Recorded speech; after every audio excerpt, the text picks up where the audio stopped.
Ya, sebanyak 100 jemaah haji asal Kabupaten Oku Selatan, Kloter 19 tiba di Kabupaten Oku Selatan.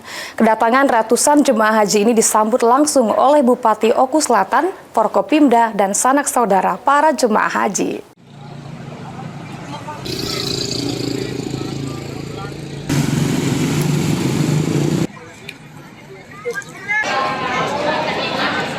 Kedatangan ratusan jemaah haji ini dikawal petugas kesehatan dan aparat kepolisian.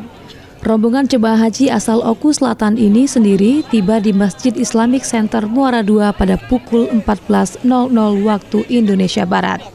Setibanya di Masjid Al-Muhtadin Komplek Islamic Center Muara II, ratusan jemaah haji disambut haru oleh para kerabat yang telah menunggu sejak pagi. Jemaah haji asal Kabupaten Oku Selatan pada musim haji tahun 2025 ini berjumlah 100 orang. Terdiri dari 88 orang jemaah haji dan 2 orang petugas kesehatan haji. Jemaah haji asal Oku Selatan ini tergabung dalam Kloter 19 Embarkasi Palembang.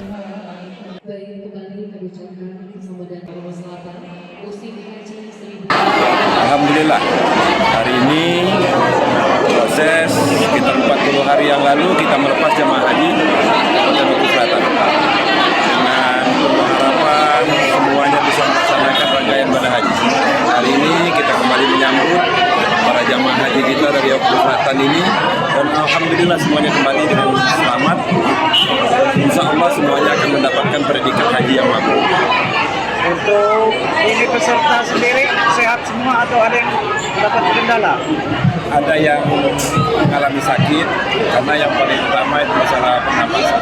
Tadi juga ada diulas pesan-pesan dari para jemaah haji ada yang mengalami sakit. Harapan kita ke depan baik dalam hal pelayanan, pengantaran, penjemputan, ya pemerintah ini akan makin baik dalam melayani masyarakat karena ini merupakan suatu bentuk jawaban. Dan kita juga berharap masyarakat kita di Oku Selatan ini makin banyak yang mendaftarkan diri untuk melaksanakan ibadah haji. Setelah melakukan serah terima jemaah haji, seluruh jemaah langsung pulang ke rumah masing-masing. Dari Oku Selatan, Sri Fitriana, PAL TV.